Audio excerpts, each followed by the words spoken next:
David Verman with Wolves reporter Joe Edwards. Joe, you just had the pleasure of speaking to Nuno before Leicester. Was he all right today? He was in a pretty good mood, to be honest. A smile? Yeah, handshakes as usual, but like a very kind of warm and welcoming Nuno today, which was very nice. Obviously speaking about the benefits of the break. Obviously, it's been a physically demanding schedule for Wolves, 41 games already, but it's been a mentally demanding schedule as well. And I think they've enjoyed having a bit of time to just switch off, relax a little bit. Of course, still training and still keeping the fitness up, but just having to have a bit of a breather, a bit of a relax. And I think Nuno certainly and his players are feeling all the more better for it. Well, let's start with the simple stuff. Let's talk about injuries. Who's available, and more specifically, let's focus on Traore, who's had his. You can't seem to keep his shoulder in place. Yeah, I know. Well, that's been a big kind of topic really this week, in that obviously Traore's dislocated his shoulder twice already this season.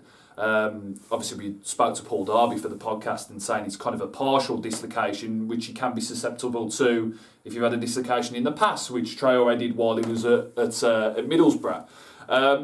He's going to be okay for Leicester. Nuno says he's doing well, and obviously mentioned that it is a problem, and it is a problem that he is dealing with, but he was asked if it's something that could potentially be operated on in the summer, and Nuno says he didn't think so. So I think it's something that they will obviously keep a close eye on. But the bottom line is he's available for tomorrow. He should play. The only injury is the one we expected, which is Ruben Vinagre still out with his hamstring.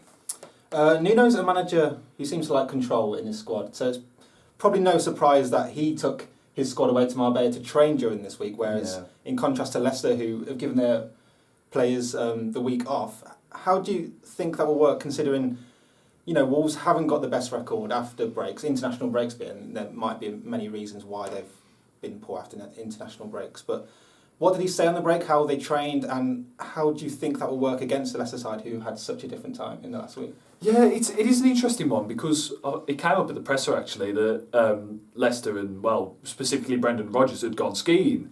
Nuno was asked about skiing and revealed the big fact that he's never been skiing. Well, could you imagine Brendan Rodgers skiing? I don't know if I don't know. Well, you can picture Nuno skiing if you want, but he's never been. So they decided to go to Marbella, as they've been, what is he, probably about 6 or 7 times now. They love it over there. But it offers an opportunity for, don't blame him as you say, but it offers an opportunity for these new players that have come in January to get integrated, a bit of the banter and all that kind of stuff. And Nuno alluded to that, and Daniel Powden says he's integrated nicely, and had a bit of a word about Leonardo Campagna as well. I mean, there'll be a bit more in the paper, but he's kind of alluding that he's kind of part of the first team fold, really. We saw Enzo Loidis, who also came in during January, play for the under-23s at Leicester on Wednesday night, but Campana was nowhere to be seen for the 23, so it seems that, at least for now, he's under first team consideration. We probably don't need to talk about what Nuno said about Leicester. We could probably guess what he said. I mean, he has multiple truisms that he usually says, but there's a reason this game's on Friday and on TV. It's two clubs who are attempting to disrupt, the established top 4, top 6.